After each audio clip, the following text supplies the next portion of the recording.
around the corner. Okay, so what's the go-to festive dish that happens at home?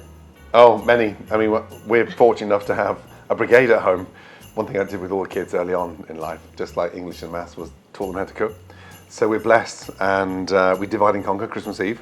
Christmas Day we wake up late, have a late brunch, and then we don't sit down to Christmas dinner until about 5:36. So you get to eat twice. I think the stress on a Christmas Day lunch for 2 o'clock is just too early, and there's so much going on. So one dish that we always favour is one that I didn't enjoy growing up, and so we've transformed into something delicious. Pancetta, caramelised shallots, a touch of sherry vinegar, and roasted sprouts. So that's that's the hit list. Okay, so what is your most emotional memory attached to a meal or a particular food? Food is emotional. That journey is incredible. I think of some of the Uncharted episodes we've done, and I remember being in front of this huge cliff, and it was abseiling 200 meters down to this huge bay where this surge of water was coming in. I was collecting pepper bears, and the young kid I was with lost his best friend literally a month ago to this incredible shellfish delicacy.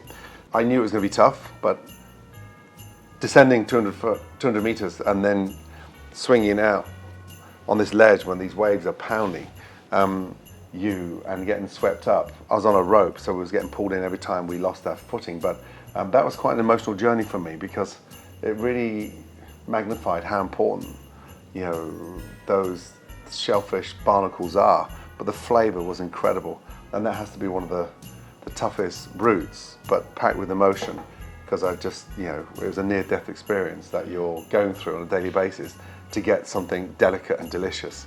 Were you afraid? I mean, like deeply afraid? I was very afraid because it was a notorious tough day, but you've got to be quick. You've got 12 seconds to grapple and get these barnacles off the side of this rock and then clamber back up.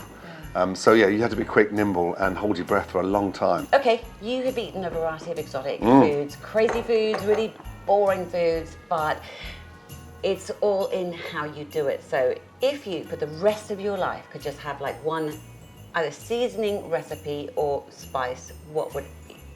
God, that's a good question. So I think as a spice, I'd go for a beautiful blend of 16 spices and make the most amazing garam masala. And then for seasoning, as a practice, chefs are notorious for over seasoning things, and I have citrus salt everywhere I go, with lime zest, lemon zest, orange zest, blitzed together with the most amazing rock salt. A, you use less salt, and B, the zest appeal, whether it's for fish or chicken, is a really wonderful way of finishing cooking protein. Okay, wow, okay. So let's talk about underrated foods then. What's the most underrated food that you would recommend everyone needs to eat and really enjoy it, and why? Yeah, oxtail. Oxtail. 2 reasons. A, the gelatinous impact of what it does from the sauce and the stock after you've cooked it is just off the charts. And then there's something quite unctuous in an oxtail. Usage of oxtail is extraordinary, and it's cheap as chips, and it is freaking delicious. So you can have your wagyus till the cows come home, but the oxtail is the one that was present on one of my first ever menus when I came back from Paris and opened up this tiny little restaurant in the back of Beyond Chelsea, and it still features on my menu today. So yeah, it's quite a staple in my household.